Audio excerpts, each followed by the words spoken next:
Music by Riya Khagaria।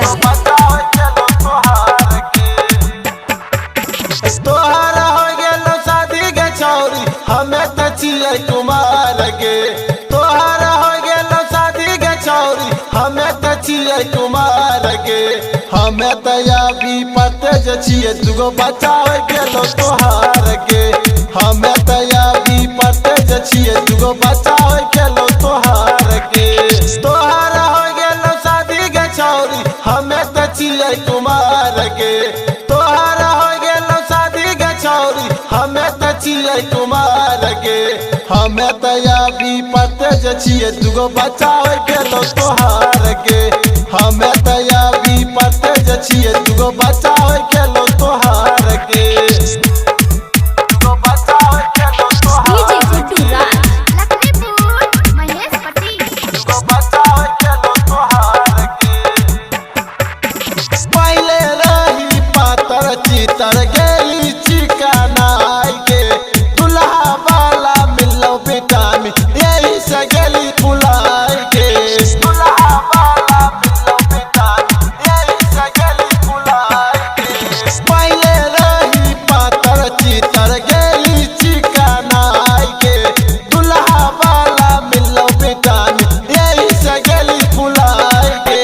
तोते सुतै छी सैया के जोरे तुझे काटे छै रात हमार के। तोते सुतै छी सैया के जोरे तुझे काटे छै रात हमार के। हमें त अभी पते जे छियै दुगो बच्चा हो गेलो तोहार के। हमें त अभी पते जे छियै दुगो बच्चा हो गेलो तोहार के। दुगो बच्चा हो गेलो तोहार के। दुगो बच्चा हो गेलो तोहार के।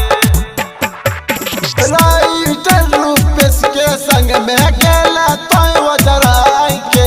सोनल पियासी ले तोय कर ले नहीं उपाय के। सोनल पियासी ले तोय कर ले नहीं उपाय के। संजीव सुनेरा संग में गेला तोय वजराई के। सोनल पियासी ले तोय कर ले नहीं उपाय के।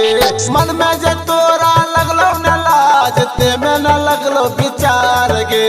मन में जे तोरा लगलो न लाज ते में न लगलो विचार गे। हमें त अभी पते जे छियै दुगो बच्चा हो गेलो तोहार के। हमें त अभी पते जे छियै दुगो बच्चा हो गेलो तोहार के। तोहार हो गेलो शादी के छौरी हमें त छियै कुमार के। तोहार हो गेलो शादी के छौरी हमें त छियै कुमार के। हमें त अभी पते जे छियै दुगो बच्चा हो गेलो तोहार के। हमें त अभी पते जे छियै दुगो बच्चा हो गेलो तोहार के। Recording by Riya Studio, Khagaria, Bhadas।